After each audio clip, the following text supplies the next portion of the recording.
तो वीडियो को टाइटल देख के आपको समझ में आ गया होगा कि आज हम बात करने वाले हैं भारत के आईएनएस विक्रांत की। और अगर आप इंडियन नेवी को क्लोजली फॉलो करते हैं तो आपने इस एयरक्राफ्ट कैरियर के बारे में जरूर सुना होगा। लेकिन आईएनएस विक्रांत सिर्फ एक बड़ा वॉरशिप नहीं है, यह भारत की बढ़ती हुई नवल पावर और इंडिजीनियस शिप बिल्डिंग कैपेबिलिटी का एक बहुत बड़ा एग्जाम्पल है।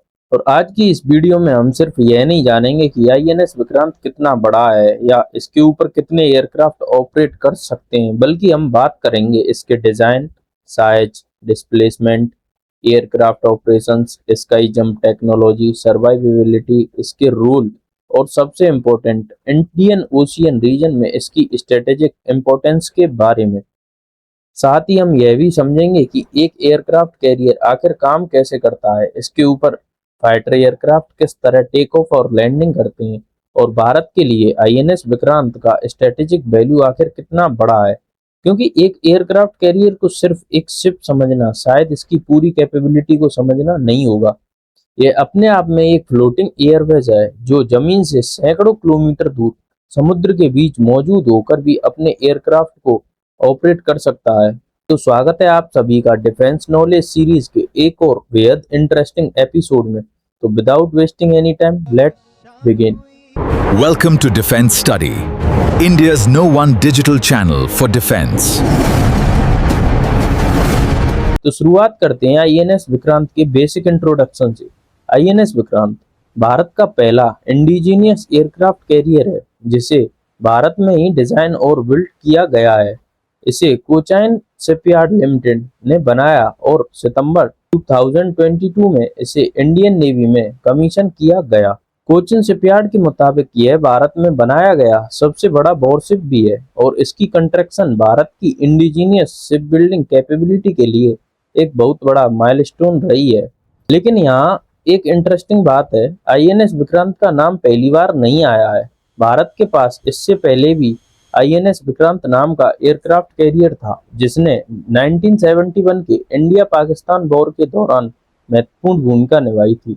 लेकिन नया आईएनएस विक्रांत उस पुराने कैरियर से पूरी तरह अलग जनरेशन का प्लेटफॉर्म है।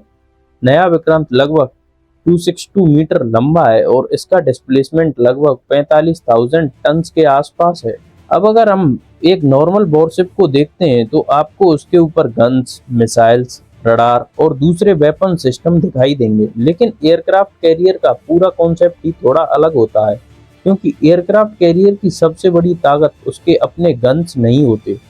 उसकी असली ताकत होती है उसके ऊपर ऑपरेट करने वाले फाइटर एयरक्राफ्ट और हेलीकॉप्टर्स। और यही वजह है कि एयरक्राफ्ट कैरियर को अक्सर समुद्र का चलता फिरता एयरबेस कहा जाता है। अब जरा इमेजिन कीजिए, आप जमीन से कई 100 किलोमीटर दूर समुद्र के बीच में हैं। आपके पास कोई ट्रेडिशनल रनवे मौजूद नहीं है, लेकिन आपके पास एक ऐसा शिप है जिसके ऊपर फाइटर एयरक्राफ्ट मौजूद है और जरूरत पड़ने पर वही एयरक्राफ्ट समुद्र के बीच से उड़कर किसी मिशन को कैरी आउट कर सकते हैं।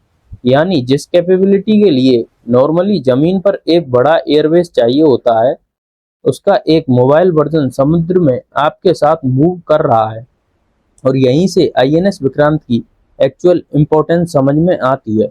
अब सवाल आता है कि आखिर इतने बड़े एयरक्राफ्ट कैरियर को डिजाइन करना कितना मुश्किल होता है। तो यहाँ आपको समझना होगा कि एयरक्राफ्ट कैरियर एक नॉर्मल शिप की तरह नहीं बनाया जाता, क्योंकि इसके ऊपर एक साथ कई अलग अलग सिस्टम्स को इंटीग्रेट करना होता है। इसमें aviation facilities, aircraft handling system, command and control system, radar and communication system, accommodation facilities और सबसे इम्पोर्टेंट एयरक्राफ्ट ऑपरेशंस के लिए पूरा फ्लाई डेक है। और फ्लाई डेक की बात करें तो आईएनएस विक्रांत का डिजाइन सबसे ज्यादा इंटरेस्टिंग यहीं से शुरू होता है, क्योंकि इसके ऊपर एयरक्राफ्ट को ऑपरेट करने के लिए स्टोबार यानी short take off but arrested recovery concept का इस्तेमाल किया जाता है। अब स्टोबार को आसान भाषा में समझते हैं। अगर आप आईएनएस विक्रांत की तस्वीर देखेंगे तो इसके फ्रंट पोर्शन पर आपको एक ऊपर की तरफ उठा हुआ रैंप दिखाई देगा। इसे स्काई जंप कहा जाता है। जब फाइटर एयरक्राफ्ट कैरियर के डेक से टेक ऑफ करता है तो यह स्काई जंप एयरक्राफ्ट को ऊपर की डायरेक्शन में लॉन्च करने में मदद करता है। लेकिन यहाँ एक बहुत इंटरेस्टिंग चैलेंज है। एयरक्राफ्ट को उड़ाना रिलेटिवली आसान हो सकता है, लेकिन उसे वापस कैरियर पर सेफली लैंड करवाना कई ज़्यादा डिफिकल्ट है, क्योंकि यहाँ पायलट के सामने कोई कई किलोमीटर लंबा रनवे नहीं है। उसके पास एक मूविंग शिप का फ्लाइट डेक है और एयरक्राफ्ट को इसी लिमिटेड स्पेस के अंदर लैंड करना होता है। इसके लिए एयरक्राफ्ट के पीछे एक अरेस्टिंग हुक होता है, जो लैंडिंग के समय कैरियर डेक पर मौजूद अरेस्टिंग वायर को पकड़ने की कोशिश करता है। अगर हुक वायर को सक्सेसफुली पकड़ लेता है तो एयरक्राफ्ट अपनी स्पीड बहुत कम डिस्टेंस में रिड्यूस कर सकता है। अब जरा सोचिए कि एक फाइटर एयरक्राफ्ट तेज स्पीड से आ रहा है और पायलट को समुद्र की वेव्स के बीच लगातार मूव कर रहे शिप के डेक पर लैंडिंग करनी है। इसलिए एयरक्राफ्ट कैरियर ऑपरेशंस में सिर्फ टेक्नोलॉजी इंपॉर्टेंस नहीं होती, यहाँ pilot training, back crew, aircraft maintenance, team communication और टाइमिंग, हर चीज का कोऑर्डिनेशन बेहद इंपॉर्टेंट होता है। और यही कारण है कि कैरियर एविएशन को दुनिया के सबसे कॉम्प्लेक्स मिलिट्री एविएशन ऑपरेशंस में से एक माना जाता है। अब यहाँ एक और इम्पोर्टेंट चीज आती है, एक एयरक्राफ्ट कैरियर अकेले युद्ध करने के लिए डिजाइन नहीं किया जाता। आईएनएस विक्रांत को भी अगर आप अकेले एक प्लेटफॉर्म के रूप में देखेंगे तो उसकी पूरी कैपेबिलिटी समझ नहीं पाएंगे, क्योंकि रियल ऑपरेशन में एयरक्राफ्ट कैरियर एक बड़े नवल फॉर्मेशन का हिस्सा होता है। इसके साथ डिस्ट्रॉयर्स, ब्रिगेड्स, सबमरीन्स और दूसरे सपोर्ट शिप्स ऑपरेट कर सकते हैं। इन सभी का अलग अलग रोल होता है। कुछ वॉरशिप कैरियर को हॉस्टाइल एयरक्राफ्ट और मिसाइल से प्रोटेक्ट करने में मदद करती है, कुछ अंडर वाटर थ्रेट्स पर नज़र रखने का काम करती हैं, कुछ सर्वाइवेलेंस और एयर डिफेंस में सपोर्ट कर देते हैं, और सपोर्ट शिप लंबे समय तक पूरे फॉर्मेशन को फ्यूल, फूड, एम्यूनेशन और दूसरी आवश्यक चीज़ें प्रोवाइड कर सकती है। यानी एयरक्राफ्ट कैरियर अपने आसपास एक तरह का डिफेंसिव और ऑपरेशनल इकोसिस्टम लेकर चलता है, और यही कॉन्सेप्ट एक कैरियर बैटल ग्रुप को इतना पावरफुल बनाता है। अब अगर हम आईएनएस विक्रांत के एयरक्राफ्ट कंपोनेंट की बात करें तो इसकी एविएशन कैपेबिलिटी इसके पूरे डिजाइन का सबसे इम्पोर्टेंट हिस्सा है। इस तरह के कैरियर का पर्पस ही यही है कि इसके डेक से फाइटर एयरक्राफ्ट और हेलीकॉप्टर्स ऑपरेट कर सकें। भारत की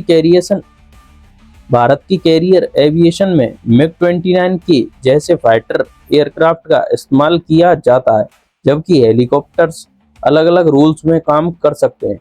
फाइटर एयरक्राफ्ट का रोल एरियल कॉम्बैट और स्ट्राइक मिशन से लेकर प्लेट प्रोटेक्शन तक हो सकता है, जबकि हेलीकॉप्टर सर्वाइवेलेंस, एंटी सबमरीन वॉरफेयर और दूसरे सपोर्ट मिशन में इंपॉर्टेंट रोल निभा सकते हैं।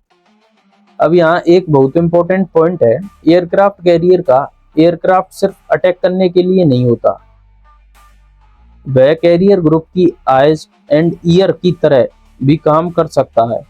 किसी बड़े समुद्र क्षेत्र में सर्वाइवेलेंस मेंटेन करना, सस्पिशियस एक्टिविटी डिटेक्ट करना और जरूरत पड़ने पर दूसरे नवल असेट्स को इंफॉर्मेशन प्रोवाइड करना भी कैरियर एविएशन की बड़ी कैपेबिलिटी है। और यहीं से आईएनएस विक्रांत का स्ट्रेटेजिक रोल सामने आता है। भारत की ज्योग्राफिकल लोकेशन को देखें तो इंडियन ओशियन रीजन हमारे लिए बेहद इम्पोर्टेंट है।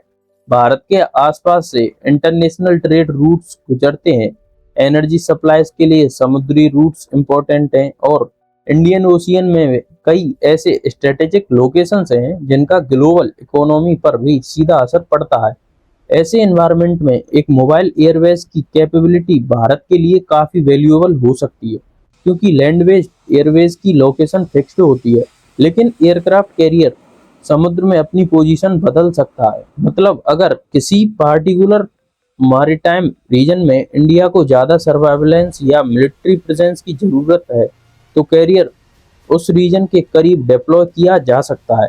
और यही है एयरक्राफ्ट कैरियर की सबसे बड़ी स्ट्रेटेजिक एडवांटेजेस में से एक, मोबिलिटी। आपका एयरवेज खुद मूव कर सकता है। अब सवाल आता है कि क्या आईएनएस विक्रांत सिर्फ वॉर के समय यूजफुल है? नहीं, एक एयरक्राफ्ट कैरियर का रोल सिर्फ युद्ध तक सीमित नहीं होता, यह पीस टाइम में भी मैरीटाइम प्रेजेंस मेंटेन करने, एक्सरसाइज में पार्टिसिपेट करने, सर्वाइवेलेंस और रीजनल एंगेजमेंट जैसे रोल्स में यूजफुल हो सकता है।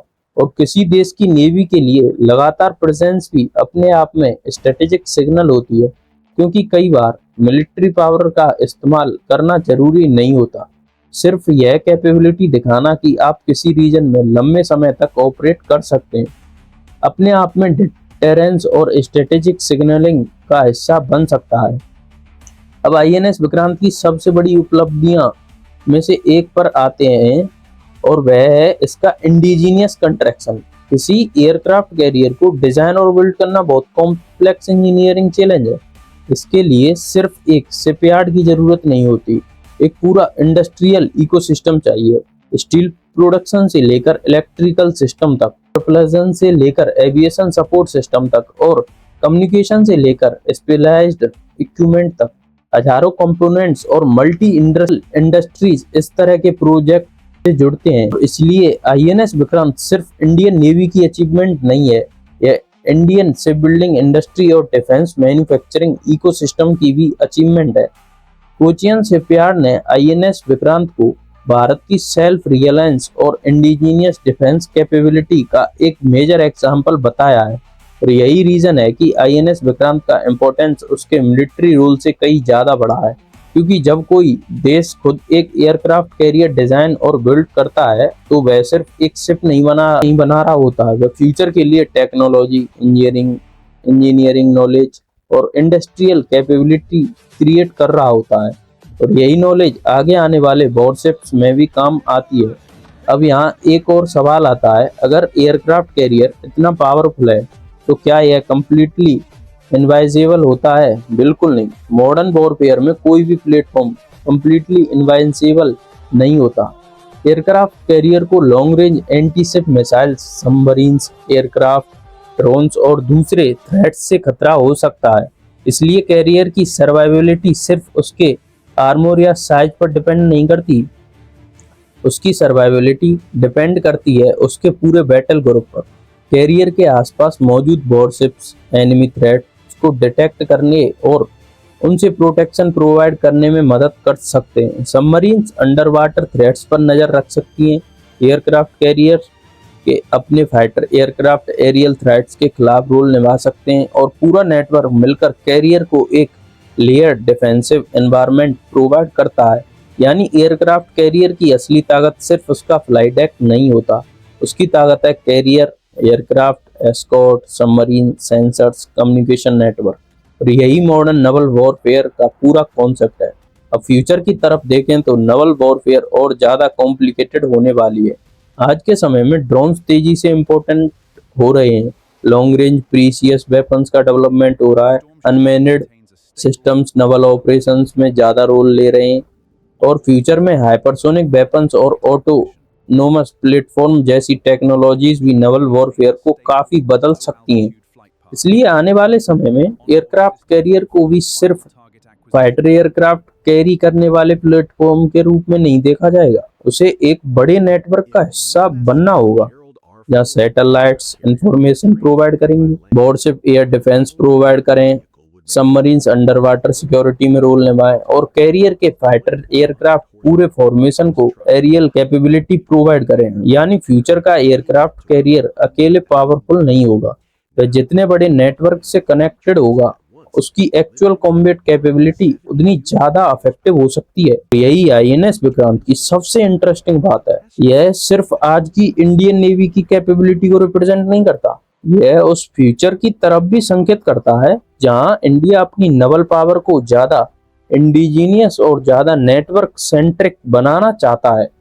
अब अगर पूरी कहानी को एक बार सिंपल लैंग्वेज में समझें तो आईएनएस विक्रांत सिर्फ एक 45,000 टन क्लास एयरक्राफ्ट कैरियर नहीं है, यह भारत की मैरीटाइम स्ट्रेटेजी का एक बड़ा इंपॉर्टेंट इंस्ट्रूमेंट है। यह एक फ्लोटिंग एयरवेज है, यह इंडियन नेवी को सी बेस्ड एविएशन कैपेबिलिटी देता है, यह भारत को इंडियन ओशियन रीजन में लंबे समय तक प्रेजेंस मेंटेन करने की कैपेबिलिटी देता है, और इससे भी ज्यादा इंपॉर्टेंट बात यह है कि यह भारत की इंडिजीनियस शिप बिल्डिंग कैपेबिलिटी को रिप्रेजेंट करता है, क्योंकि कुछ ही कंट्रीज ऐसी हैं जो एयरक्राफ्ट कैरियर को खुद डिजाइन और बिल्ड करने की कंप्लीट कैपेबिलिटी रखती हैं और भारत ने आईएनएस विक्रांत के जरिए इस एक्सक्लूसिव ग्रुप में अपनी कैपेबिलिटी और भी मजबूत किया है। लेकिन असली कहानी अभी खत्म नहीं होती, क्योंकि एक एयरक्राफ्ट कैरियर का निर्माण एक बार की अचीवमेंट नहीं है। इस कैपेबिलिटी को मेंटेन करना, ऑपरेट करना, पायलट्स और क्रू को ट्रेन करना, एयरक्राफ्ट को मेंटेन करना और फ्यूचर टेक्नोलॉजीज के साथ कैरियर को कंटिन्यूअसली अपग्रेड करना भी उतना ही इम्पोर्टेंट है। अगर भारत आने वाले दशकों में एक स्ट्रॉन्ग मैरीटाइम पावर बनना चाहता है तो आईएनएस विक्रांत जैसी कैपेबिलिटीज का एक्सपीरियंस फ्यूचर के लिए बेहद वैल्यूएबल होगा। क्योंकि आज आईएनएस विक्रांत एक शिप है, लेकिन इसके पीछे जो टेक्नोलॉजी, इंजीनियरिंग और ऑपरेशनल एक्सपीरियंस डेवलप हुआ है, वही कल के और ज्यादा एडवांस इंडियन नेवल प्लेटफॉर्म की फाउंडेशन बन सकता है। और शायद यही आईएनएस विक्रांत की सबसे बड़ी कहानी है। यह सिर्फ समुद्र में तैरता हुआ एक विशाल वॉरशिप नहीं है, यह भारत की उस जर्नी का सिंबल है जिसमें देश धीरे धीरे फॉरेन डिपेंडेंस से आगे बढ़कर अपने बड़े और कॉम्प्लेक्स डिफेंस प्लेटफॉर्म खुद डिजाइन और बिल्ड करने की कैपेबिलिटी डेवलप कर रहा है। और इंडियन ओशियन रीजन जैसे स्ट्रेटेजिकली इम्पोर्टेंट एरिया में ऐसी कैपेबिलिटी भारत को सिर्फ मिलिट्री स्ट्रेंथ नहीं देती, बल्कि स्ट्रेटेजिक प्रेजेंस, मोबिलिटी और डेटरेंस भी देती हैं। तो आने वाले समय में जब आप आईएनएस विक्रांत को समुद्र में ऑपरेट करते हुए देखें तो उसे सिर्फ एक एयरक्राफ्ट कैरियर की तरह मत देखिएगा, क्योंकि उसके पीछे भारत की Naval aviation, ship building, engineering, defence manufacturing और मैरीटाइम स्ट्रेटेजिक की पूरी कहानी छिपी हुई है। और यही वजह है कि आईएनएस विक्रांत को भारत की मॉडर्न नवल हिस्ट्री के सबसे इम्पोर्टेंट माइलस्टोन्स में से एक माना जाता है। अब आप मुझे कमेंट करके बताइए कि आपके हिसाब से भारत की फ्यूचर नवल पावर के लिए सबसे ज्यादा इम्पोर्टेंट क्या है। अगर आपको यह वीडियो इंफॉर्मेटिव लगी हो तो वीडियो को लाइक जरूर करें और डिफेंस, मिलिट्री टेक्नोलॉजी और भारत की बढ़ती हुई स्ट्रेटेजिक पावर से जुड़ी ऐसी ही डिटेल वीडियो के लिए चैनल को सब्सक्राइब करना मत भूलिए। मिलता हूं आपसे अगली वीडियो में एक और इंटरेस्टिंग टॉपिक के साथ। जय हिंद, जय भारत।